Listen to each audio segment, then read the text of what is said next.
Hey Conspiracy, welcome to the Learned Lemur channel and another Learned episode. I'm John, and today we're talking wet specimens. Wet specimens make a great addition to any collection, so let's talk about how to pick a good one that will outlive all of us.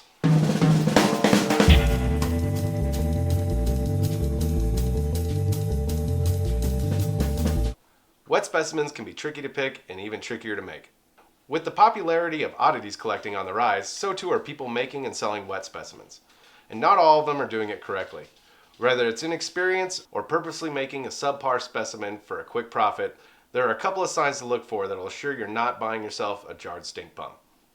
First and maybe most important thing to look for is floating. If a specimen is floating, it means it hasn't been injected properly. This can be catastrophic and unfixable. If you ever see a specimen floating, it's probably best to just walk away. Floating wet specimens can mean that it's rotting from the inside out. This makes gas bubbles inside the body that cause it to float. If a specimen is actively rotting, it's only a matter of time before that gas starts escaping and stinking up everything in your home. The next thing you want to look for is rot spots. Rot spots most commonly show up around the eyes and nose. If you see something that looks like snot or a runny nose, that means that the brain is actively rotting. There's no real way to fix this, so it's best just to walk away. You might think that cloudy or discolored fluid is a bad sign, and you might be right. But most of the time, if it doesn't smell, it's just the preservation fluid pulling the color out of the specimen. This isn't a big issue. It could just mean that they used alcohol that was too high a percentage for the specimen. Since we're talking preservation fluids, there are a few different kinds of fluid that can be used. Most common is isopropyl or denatured alcohol. These, in my opinion, are the safest to keep in your home. Some sellers use formaldehyde or formalin. These are great at preserving, but can be dangerous to keep in your home. The safest way to make a specimen is to use formalin to fix the specimen and then transfer it to alcohol for safe collecting. At the Learned Lemur, we use only lab-created specimens that are fixed in formalin and then placed in alcohol.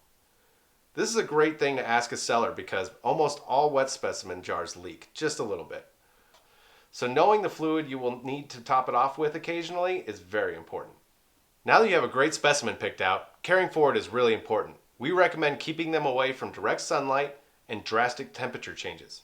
If your specimen is prepared properly, you can even take it out and handle it with gloves, because remember, formaldehyde and formalin can be dangerous. Making a really good, long-lasting wet specimen can be a challenge, so working with a seller you trust is really important.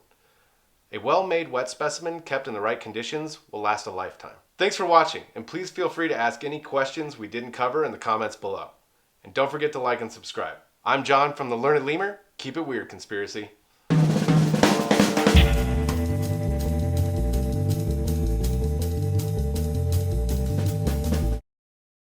John.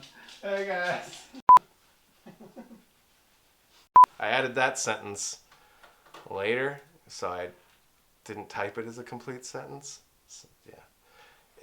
Don't worry about this, guys. Pickety bake pig. OnlyFans.